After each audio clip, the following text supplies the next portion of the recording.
Welcome back to my channel. Masih tetap bersama Wawan Kelayapan. Wawan Kelayapan, Wawan Kelayapan, Wawan Kelayapan, Wawan Kelayapan.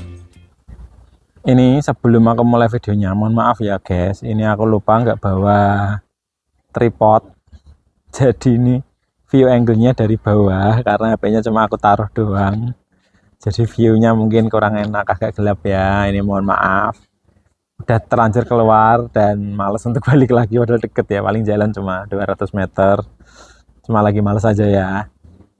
Sebelum masuk ke pokok pembahasan, aku mau ingetin buat teman-teman yang belum klik tombol subscribe untuk diklik dulu tombol subscribe-nya ya, terus dinyalain juga tombol loncengnya agar aku tetap semangat untuk kasih info ke teman-teman, dan juga di share ke teman-teman lain yang membutuhkan biar nggak ada kasus-kasus penipuan atau kerugian yang dialami oleh teman-teman calon PMI ya.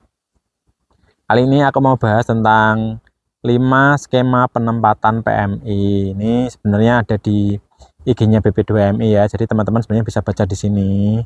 Nanti aku taruh juga di sini tulisannya. Jadi teman-teman bisa baca juga di IG BP2MI ya. Tapi ini aku cuma mau jelasin secara singkat aja biar teman-teman paham ya. Jadi menurut BP2MI itu ada 5 skema penempatan PMI ya. Jadi yang pertama itu P2P atau privat to privat.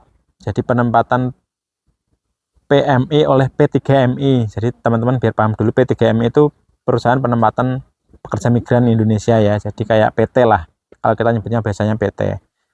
Jadi itu kalau di BP2MI nyebutnya P3MI. Jadi misal teman-teman daftar ke PT dan PTA dan disalurin ke negara tujuan, itu namanya privat to privat ya.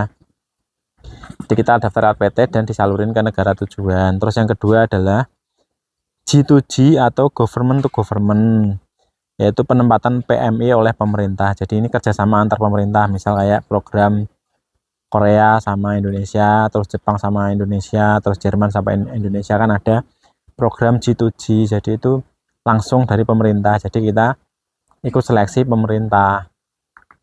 Itu contohnya ya, untuk ke Korea, Jepang sama Jerman itu ada program G2G.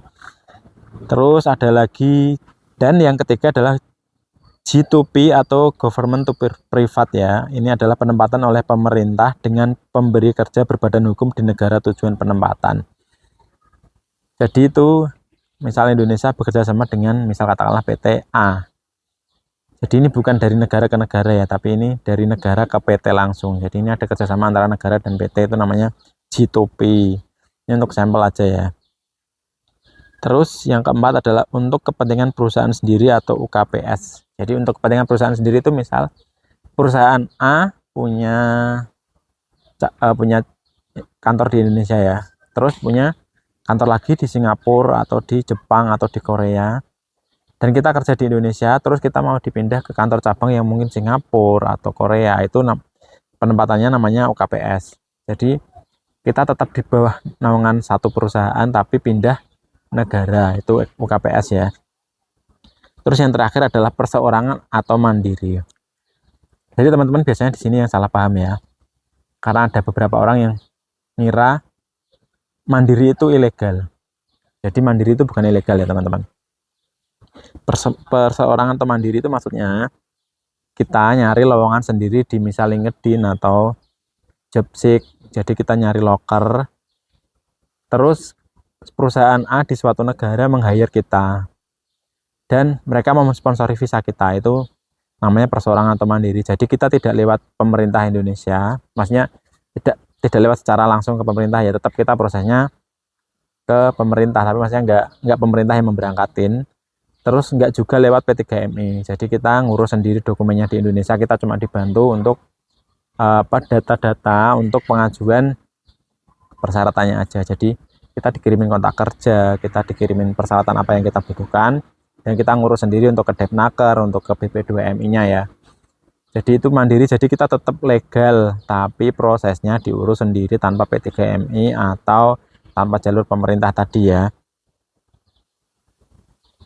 Jadi ini untuk teman-teman biar paham untuk skema penempatan. Jadi biar teman-teman lebih aware, lebih hati-hati. Jadi misal ada yang hati-hati kalau ada yang nawarin jalur mandiri, karena nanti bilangnya jalur mandiri tapi ternyata ilegal.